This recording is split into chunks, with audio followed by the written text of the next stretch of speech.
در بستر مرگ بود، مریدی را فرا خواند تا فلان کتاب را برایش بیاورد. مرید گفت شیخا، شما که در حال مردن هستید، کتاب به چه کار آید؟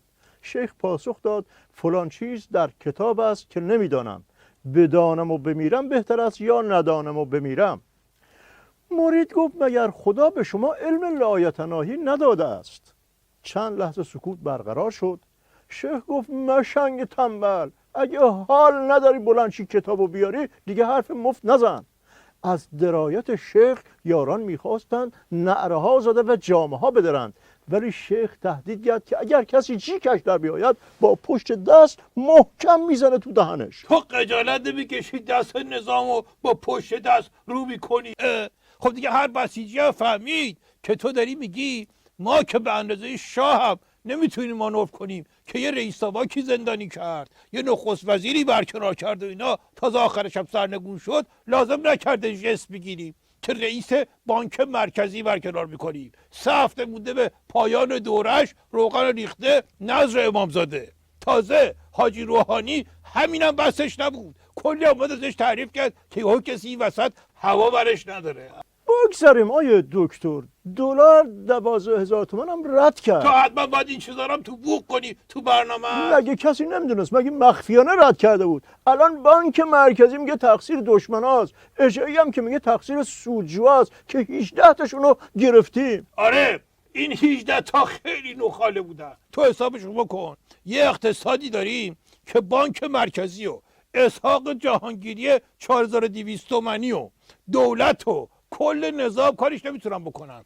این 18 تا چقدر ناکسن که هر کاری خواستن کردن، اراده میکنن دلار گرون میشه. آی دکتر، من میگم این 18 تا رو به جای مجازات در راستای اهداف نظام به کار بگیریم.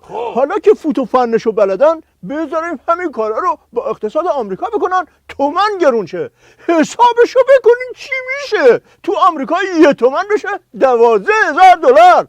بعد معاون رئیس جمهورشون بیاد بگه نخرید، من خودم تضمین میکنم تومن رو 4200 دلار بمونه. همین کارو کردیم الان عقبی. الان با 1000 تومن میشه تو آمریکا رولز رویس خرید. شوخی میکنین آقای دکتر؟ معلومه شوخی میکنم، ولی ناکس خودت سر شوخی رو باز کردی. آیه دکتر، این ظریف مشنگتر شده، آبروی نظام رو میبره این مشنگ. یه روز اومد با دادار و دودور گفت خود کت خدا رو آوردیم و هر روز پیاده‌روهای اروپا رو با کریم متر میکرد. میگفت چاره دردمون پیدا شده. بعد که خراب شد گفت اصلا آمریکا مهم نبود، برجام هست، هیچی هم نمیشه. بعد گفت مشکل ارز به خاطر آمریکاه. بعد گفت حالا آمریکا منزوی میشه، ما با اروپا مسئلمون حل. الان اومده میگه من از اولش خر نبودم که فکر کنم اروپا به خاطر ما با آمریکا میجنگه. این چرا هر روز یه دروغ تازه میگه؟ اینقدر رودار دروغ میگه تو روی همه که دیگه کسی نمیگه رو که نیست سنگ پای قزوینه. همه میگن سنگ پا که نیست محمد جواد ظریفه. مرحوم ابوی همیشه میفرمودن به بهادر، عرض میکردن بعد میفرمودن که دروغگو رفت اون دنیا دید یه دیوار بزرگی است پر ساعت روش. گفت جریان چیه؟ گفت اینا دروغ سنجن، واسه هر آدمی که اون پایین داریم یه دونه اینجا داریم. هر بار طرف دروغ بگه عقربش 1 درجه میره جلو. طرف گفت چه جالب، اون با ساعته مثلا مال کیه؟ گفتن که مال یه آدم راستگوییه، عقربش اصلا تکون نخورده. طرف گفت اون یکی چی؟ گفتم مال یه آدم معمولیه، چند بار حرکت کرده. دروغگو گفت عقربه من کجاست؟ گفتن که رئیس اینجا ورداشته برده تو اتاق خودش، به جای پنکه سقفی ازش استفاده میکنه.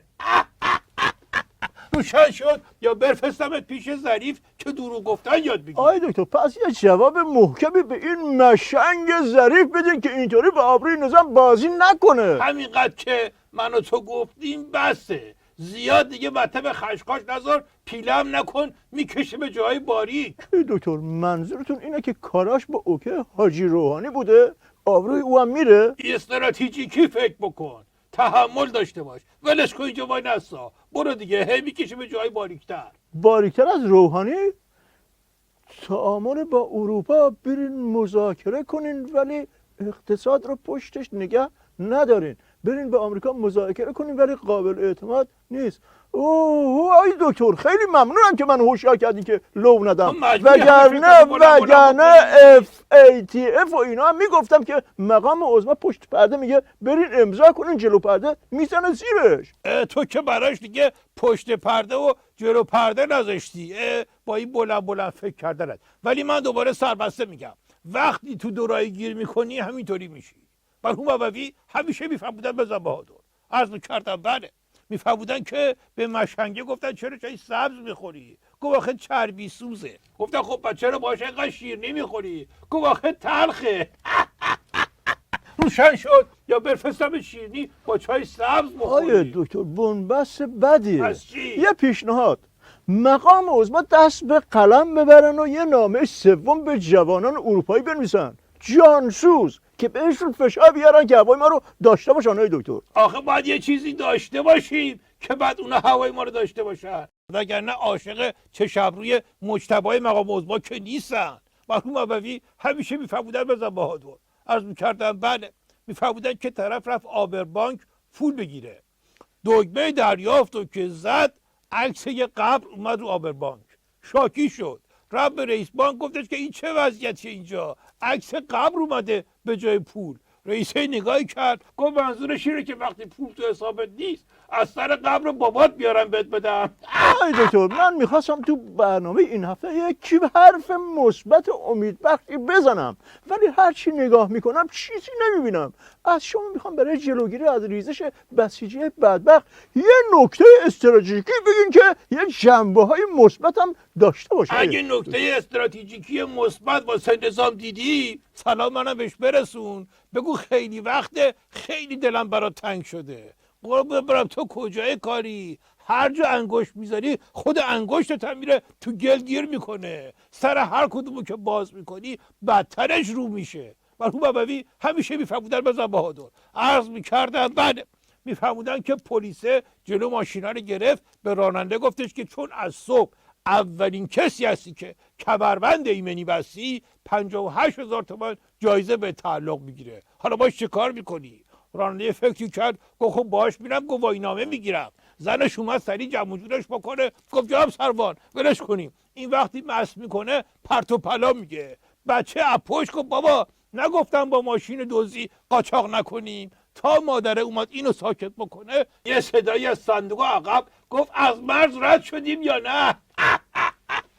روشن شد گمچه بذارم که تا نه خیر رد نشدیم. آی دکتر همه این بحثا یه طرف، اونی که هممون رو ترسونده یه طرف. نه خیر، بدبختی و بیچارگیمون اینه که همه این بحثا هم همون طرف همونی هستن که هممون رو ترسونده. ای دکتر سوال اینه که چرا با این عظمای بیچاره این کارو میکنن؟ خب گیر کرده بدبخت، عادت کرده، معتاد شده به اون روزای خوب با اوباما که دیگه نیست. الان که جرئت نمیکنه خودش حرف بزنه ولی باید هم یه چیزی بگه، قاسم سلیمانی میفرسته جلو. اون وقت همچین زایش میکنه که کسی جرئت نمیکنه بهش دلداری بده. ای دکتر بیا صاحب تو آخر برنامه با ما دعوا کنی، بیا 10 تا دعوا با ما بکن، ولی این بحث رو باز مگه چی گفتم؟ یه نشنگ فرسته